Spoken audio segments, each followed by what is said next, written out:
Bonjour, bienvenue à S'épanouir avec Laura. Aujourd'hui, on a Pau et Alvaro comme invités. Bonjour. Bonjour.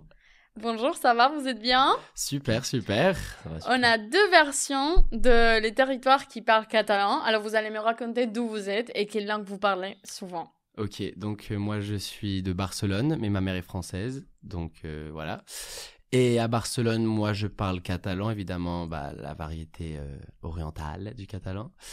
Et en général, je parle catalan avec tout le monde, français avec ma mère, un peu espagnol, et j'ai aussi appris anglais, italien et portugais. Ok. Pour moi, D'accord. c'est un peu différent car en général, je parle espagnol avec des amis. Mais moi, je suis né à Alicante, c'est une ville au sud de Valence, la ville de Valence. Mais avec ma famille à la maison, je parle le valencien. C'est un accent différent que la langue catalane. Ok, ouais, c'est bon. Et on a une chose qui est la même chose pour les tous trois, et c'est qu'on étudie à l'Université de Montréal. Alors, on va parler un petit peu de notre échange, on va parler aussi des aspects de la langue, linguistique, tout ça, on va parler du catalan et de quelque chose de... Et du québécois. Et du québécois, bien sûr. Et du québécois. Mais oui, c'est Mais la bien thématique sûr. d'aujourd'hui. Alors, on commence en disant votre vision de Montréal. Qu'est-ce que vous pensez de Montréal? Vous avez aimé? Vous êtes ici un mois, mais vous allez rester ici pendant Oui. 4 mois, plus ou moins. Moi, je suis déjà ici, ça fait 5 mois. Depuis le mois d'août. Ouais, depuis le mois d'août, mais vous allez me dire qu'est-ce que vous pensez avant que je dise. Moi, je te dis ce que j'en pense. Oui. Je voudrais pas déménager dans cette ville, mais Ok, je on la commence trouve... bien. Pardon? On commence bien. Oui, non, mais je la trouve... Alors, je pense que Montréal, il y a beaucoup de gens de tout le monde à Montréal. J'aime ça.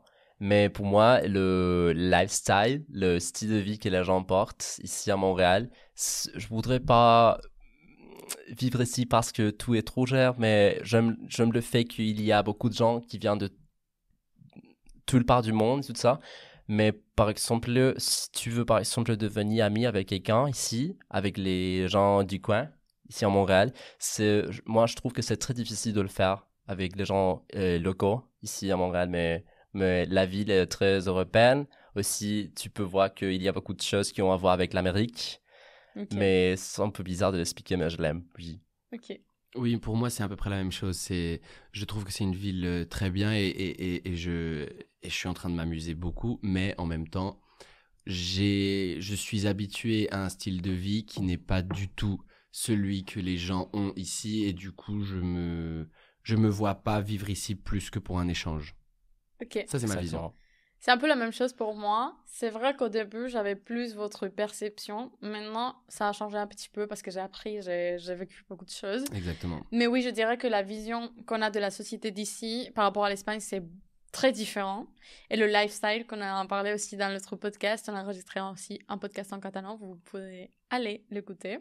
C'était ça, c'était exactement ça. On vivrait pas ici parce que le lifestyle, c'est très, très différent. Ouais. On parlait de la sensation de se promener dans la rue et voir des gens qui sont en train de boire de la bière à 11h du matin dans une terrasse avec le soleil. Ici, ça n'existe pas. On n'a pas ce lifestyle. Et aussi, la ville n'est pas adaptée justement à ce style de vie. Exactement. C'est-à-dire, Ça n'existe pour moi, pas. à Barcelone, les rues sont beaucoup plus petites, un peu plus irrégulières parfois, mais donc tu as beaucoup de petits bars avec leurs petites terrasses. Et donc, moi, on peut être le 10 février, il peut faire 6 degrés. Moi, je mets mon manteau, mais moi, je suis dehors, en terrasse, avec mes amis. Et oui. Exact. On parlait aussi de la fête, non? C'est un peu la même perspective.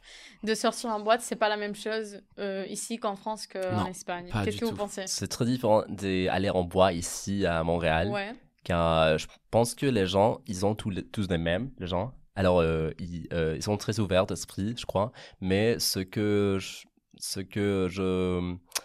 j'aime sur l'Espagne, par exemple, c'est qu'on peut aller en boîte jusqu'aux 8 heures le matin. Ici, Ouais. c'est normalement 6, 7, jusqu'à 8. 3 heures le matin. Même 3 heures 9h la nuit. du matin. Hein. Oui. Ouais, c'est Et vrai. après, ici, on va déjeuner. Enfin, on va faire petit le déjeuner. petit Par exemple, déjeuner. moi, à Barcelone, un truc que j'adore, c'est que, donc, si vous connaissez un peu Barcelone, vous avez entendu parler de Razmataz. Oui, bien sûr. Donc, en fait, juste à la sortie, juste là, plus ou moins à la sortie où il y a la station de métro, il y a un stand de churros. Donc, ils acceptent que du cash. Donc, mais c'est vrai que moi, j'adore quand je sors, unos churros. Ouais, c'est la typique chose, Ben je oui, dirais. Bien sûr. Ben oui. Oui. Oui. Oui. En fait, maintenant, on va parler du québécois. Je sais que vous n'êtes pas du tout habitués parce que vous êtes ici un mois. Moi, ça fait 5 mois et je me suis habituée. Mais c'est vrai que j'avais pas la même perspective au début que maintenant, comme tout dans la vie. Alors, vous allez me dire qu'est-ce que vous pensez de la situation du français québécois ici. La situation Par rapport à la société, qu'est-ce qu'il y a la problématique. Bah, moi, je pense que... Ok, donc, je pense que c'est une région, le Québec, enfin une province, excusez-moi, une province où justement, ils ont des bonnes lois pour conserver la langue et justement, des lois qui font face à l'autre langue qui est l'anglais, qui est quand même une langue plus parlée et avec beaucoup d'influence, surtout à niveau culturel et tout ça. Et donc, je pense que le Québec a des bonnes mesures justement pour maintenir l'usage du français. Ouais. Par rapport au Catalogne, tu dirais que c'est différent? Oui, complètement. Complètement. Ok, on est d'accord. Je pense que... Je sais pas si en Catalogne j'irai si loin comme ici, mais je pense qu'il devrait y avoir plus de mesures pour conserver la langue. Par exemple, on m'a dit ici, je me rappelle pas qui me l'a dit, mais que de la même façon qu'un restaurant peut avoir une inspection sanitaire, un restaurant peut aussi avoir une inspection linguistique. Oui. Voir si les menus sont bien écrits en français, si tout est écrit en français, et oui. C'est quelque chose qui peut arriver. Exact. Et ils ont aussi la francisation, je sais pas si vous savez c'est quoi. Oui, c'est comme... Ouais, mais c'est aussi un système d'éducation pour les gens, pour les immigrants qui viennent. Par exemple, quand tu commences à vivre au Canada, c'est nécessaire, c'est obligatoire que tu commences à étudier. Et la francisation est une chose qui est très bien pour les personnes qui sont pas natifs, de commencer avec le niveau A1. Ici, le niveau c'est 1, 2, 3, mais bon, des A1 à C1. Et en fait, tu es payé. Tu es payé pour étudier français. Et c'est super. Mais ça, c'est super. C'est super. Si on fait ça c'est ça ce qu'on devrait faire en Catalogne, à Valence et aux Baléares. Ouais, c'est exactement ça. Qu'est-ce que tu penses, Alvaro? Moi, je pensais que les gens, ils parlent... En Espagne, je pensais que c'est un... Car je suis ici à Montréal, mais je pensais que les gens parlent l'anglais et le français d'eux-mêmes. Mais je trouvais que tout le monde parlait français dans la rue.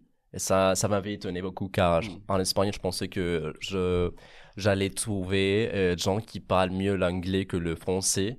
Mais les gens, ils m'ont dit que pendant tous les efforts qu'ils ont mis pour améliorer la langue française, pour que les gens parlent le français mieux que l'anglais, ils m'ont dit que la situation de la langue française est pire qu'auparavant. Ah oui. Oui. Alors, moi, je crois que c'est le 80% des gens qui parlent français maintenant, ici à Québec. À Montréal, c'est pas beaucoup, je crois. C'est 70% des gens qui parlent le français.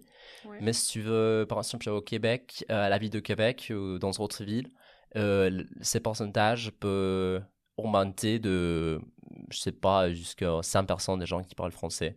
Mais ça m'étonnait car en Espagne, je pensais que je trouverais beaucoup de gens qui parlent anglais au lieu de le français. Mais, oui, exact. Et c'est aussi une thématique dans laquelle je pensais beaucoup avant de venir. Quand on s'est dit que c'est un pays bilingue, surtout une province bilingue, on pense, non, on a ces préjugés de penser que tout le monde parle 50-50. Ouais, c'est ça. Comme 50 français, 50 anglais. Et moi, avant de venir, je pensais vraiment que c'était comme ça. Je pensais que je m'allais promener dans la rue, j'allais écouter les deux langues et j'allais parler la langue que je voulais, non? Je me souviens que c'est que je disais de Montréal, c'est oui, je vais aller et quand je me réveille, je vais penser en français, mais un autre jour, si je veux, je vais penser en anglais, il n'y a pas de problème. Et en fait, c'est pas du tout ça. Mais déjà, en fait, le truc, c'est que le Québec, c'est pas comme la Catalogne ou comme Valence où les deux langues sont officielles. Au Québec, la seule langue officielle, c'est le français. Ouais. L'anglais, c'est pas officiel. Oui. En fait, si j'ai bien compris, dans l'entièreté du Canada, les deux langues sont officielles, mais après, province par province, normalement, il n'y a qu'une seule langue officielle. Je sais qu'à Ottawa, les deux villes sont officielles, et après, il y a... je crois que c'est... Je sais pas si c'est la Nova Scotia ou... New Brunswick. Je pense. Il y a une autre province où les deux sont officiels aussi. Ouais, je pense que c'est ça. Ouais, mais de toute façon, oui, je pensais que tout le monde disait « Ah oui, Montréal, une ville multilingue, bilingue. » Mais après, c'est vrai que Montréal, en concret, il y a aussi beaucoup d'anglophones. Mais oui, mais ce que je veux dire, c'est qu'il y a ou bien anglophone ou bien francophone. Ouais. C'est un peu la situation, c'est pas comme en Espagne, comme concrètement à Valence, par exemple. Je dirais que si tu parles valencien, tu parles aussi espagnol. Oui. Il n'y a pas une exception. Si tu parles valencien, c'est 100% tu parles espagnol. Oui. Si tu parles catalan, c'est 100% presque Oui, 100% oui, que oui. tu parles espagnol. Ici, il y a des francophones qui parlent juste francophone, Et il y qui a des savent pas anglophones parler. Mais qui ne savent pas parler anglais. il y a une différence en Espagne, la seule langue officielle est l'espagnol, mais aussi au Canada, il y a deux langues officielles. Non, les... Malgré qu'ici, on parle seulement le français, par exemple, au Québec, Ouais. mais officiellement, dans tout le pays, on parle l'anglais et le français Les deux langues officiellement, officielles, mais ça se ouais. passe pas en Espagne. Enfin, le catalan, enfin, catalan valencien, Ils sont officiels. le basque et le galicien sont co-officiels. Et Que officiel. oui, co-officiels à niveau de tout l'État, mais dans les régions, elles ont le même statut d'officialité que l'espagnol. Exact. En Catalogne, le Ouais. catalan a le même statut d'officialité que l'espagnol. C'est pas qu'une c'est plus, l'autre Non, c'est non, moins. non, exactement. Dans tout l'État, c'est vrai que l'espagnol est la langue officielle. Oui. Excusez-moi. Non, c'est bon. Mais dans les régions, les deux langues sont officielles et ont le même statut. Ok, on a parlé un petit peu du catalan. Est-ce que vous pourriez me dire, ou me comparer un petit peu la situation du québécois par rapport à la situation du Catalogne ou du catalan en général? Moi, je veux juste dire qu'en fait, le québécois, évidemment, même s'il fait face à l'anglais, qui est une langue très importante et très présente, je pense qu'une chose, et on va pas se mentir, qui aide la situation du français au Québec, c'est que le français, c'est une langue qui est aussi très parlée. Il y a la France, il y a la Belgique, il y a la Suisse, il y a beaucoup de pays africains. Et donc, même si ici au Québec, le québécois doit faire face à l'anglais, il y a il y a tellement de références culturelles, musicales en français, et c'est pas comme le catalan. Le catalan, c'est une langue qui n'est que parlée en Catalogne, à Valence, aux Baléares, dans le Roussillon. Donc, c'est vrai qu'il n'y a pas toute cette culture. Il y a beaucoup de culture en catalan, mais je veux dire, il n'y a pas tellement de contenu audiovisuel en catalan comme il en a en français. Pour le moment. Oui, pour le moment. On est en train d'en faire plus et plus. Ouais, ok. Et aussi, je voulais parler du catalan à Montréal. C'est un peu bizarre parce que probablement les gens qui nous entendent se disent mais comment le catalan à Montréal? Et je sais pas si vous savez, mais ici on a un centre culturel catalan où on s'est réunis, on parle en catalan, il y a même de catalanophones. Et c'est incroyable parce que quand je suis venue, je pensais pas qu'ici les gens étudient le catalan. C'est à notre continent, mais c'est quoi ça, non? Moi, je me demandais la même chose, Ouais. mais tu m'avais dit, Pao, que ça a à voir avec le mouvement indépendantiste qu'il y a ici à Montréal, Ok. qui est lié avec le mouvement indépendantiste de la Catalogne. Ça a beaucoup à voir, à Oui. mon avis, ça a beaucoup à voir avec les mouvements d'indépendance Ou qu'il y a en régionaliste. Espagne. Oui, le régionalisme. Oui, mais je savais pas pourquoi tu peux trouver l'Institut de la langue catalane ici au Québec. Mais pour moi, c'est très bizarre de savoir ça. C'est un sentiment de fraternité entre les différentes régions. De Exactement. la même façon que, par exemple, de la même façon que il y a aussi un sentiment de fraternité, par exemple, entre la Catalogne et l'Écosse. Ouais, c'est vrai. C'est vrai, j'apprends et j'enseigne, je sais pas le dire, j'enseigne mes étudiants le catalan et souvent, tout le temps, je demande pourquoi vous étudiez cette langue. Et la plupart des cas, c'est parce qu'ils se sentent identifiés avec leur culture et leur identité culturelle, non? De dire, on est une communauté, pas petite, mais petite par rapport à autre pays ou autre langue, qui s'épanouit quand ils sont ensemble, non? Oui. Alors ils se sentent plus identifiés d'étudier le catalan et pas une autre langue. Et en plus, je pense que venir quand notre langue maternelle est une langue comme ça, petite, comme le catalan, par exemple, si moi, je suis ici à Montréal, et je sors en boîte et je connais quelqu'un avec qui je peux parler espagnol, c'est comme, ah, vale, eres espagnol, bien. Mais imagine... Mais quand il est catalan, c'est comme... Waouh! Waouh, t'es catalan, mais on est frères, tu vois. Genre catalan, valencien, baléare. Oui, c'est exactement ça. C'est le sentiment de rencontrer quelqu'un de catalan, c'est encore plus. Oui, exact. Les sentiments, je le sens aussi. Par exemple, j'aimerais étudier l'euskera. Ah, j'adorerais. J'aimerais, ça serait comme une chose de oui. Pourquoi? Je suis pas sûre de la réponse correcte, mais c'est beaucoup de choses. Ouais. Vous avez une expérience similaire ou pas? Avec le basque? Avec, en général, une langue qui est pas comme l'espagnol, comme l'anglais. Vous voulez étudier quelque langue qui soit pas... Parce qu'il y a beaucoup de gens... Soit moins parlée. Ouais, il y a Mm. beaucoup de gens qui parlent de l'utilité de la langue, non? Ah non, n'étudie pas le catalan parce que l'espagnol va t'ouvrir des portes. Qu'est-ce que vous pensez de ça? C'est vraiment ça? L'anglais va t'ouvrir plus de Mal. portes que le catalan ou l'euskera? C'est sûr que oui. On va pas se mentir. L'anglais. Ça dépend, hein? Ah oui, mais exactement, ça En dépend. anglais. Ok, Ça dépend. en général. Je veux dire, je pense que aussi les portes qu'une langue peut ouvrir dépendent aussi de justement si toi tu veux aller vivre en Catalogne ou à Valence. Ouais, Évidemment que en espagnol tu peux le faire, mais si en Catalogne en concret tu parles catalan, ça va t'ouvrir énormément de portes. exact. Spécialement si tu veux mieux t'intégrer. Oui. Donc, ouais.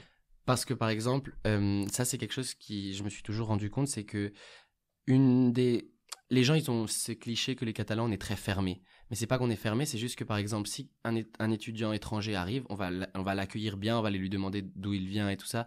Mais après, s'il veut s'intégrer dans un groupe d'amis et de ce groupe d'amis on parle tous catalan. Donc moi, si je suis face à face juste avec une personne, moi je peux parler en espagnol, je m'en fiche, y a pas de problème. Mais quand je suis avec tout un groupe, on est 10 personnes Avec tes amis de toute la vie. où on parle tous en catalan, c'est ridicule de... Ok, on peut le faire, oui, mais c'est antinaturel de changer et commencer à parler en espagnol pour cette autre Je personne. pense la même chose, ouais. Ouais, exactement ça. Oui, oui, oui, c'est très intéressant. Et vous avez eu des expériences où vous avez ressenti de l'aine par rapport à votre langue maternelle? Moi, je prouvais de la crainte car quand je parlais le valencien, par exemple, à Madrid, c'est-à-dire, je prouvais de la Justement, à crainte, Madrid. oui, mais parce que les gens, ils me regardaient comme ça. Oui. Ouais, Oui. Ils te regardaient mal. Oui, car tu es à Madrid, tu te trouves à Madrid, tu ne te trouves pas à Valence, tu ne te trouves pas à la Catalogne, tu te trouves à Madrid. C'est la raison pour laquelle tu dois utiliser l'espagnol au lieu d'utiliser ta langue régionale. Oui. Qu'est-ce que Mais- vous pensez de ça? Bah, moi, je pense que, évidemment, si je vais dans une boutique à Madrid, je vais pas me mettre à parler en catalan. Mais si mais- tu es avec ta Mais famille. exactement, par exemple, moi, justement, j'étais allé à Madrid avec mon ex, avec qui je parlais catalan, et en el retiro, les gens, ils nous regardaient, mais Qu'est-ce que vous faites? oui, c'était bizarre pour eux. Ouais, Puis, c'est curieux. c'est ça. Bon, on va finir ici le podcast. Merci beaucoup d'être ici. Je suis Merci à super toi. contente. Merci à toi pour Álvaro nous et inviter. Pau. Vous êtes incroyables. Tu es Et incroyable. bon, allez-y, écoutez le podcast en catalan qui est super, super, super intéressante. Un peu plus long, mais bon. Ah ouais. Merci beaucoup. Merci À à la toi. prochaine. Merci. Au revoir. Au revoir.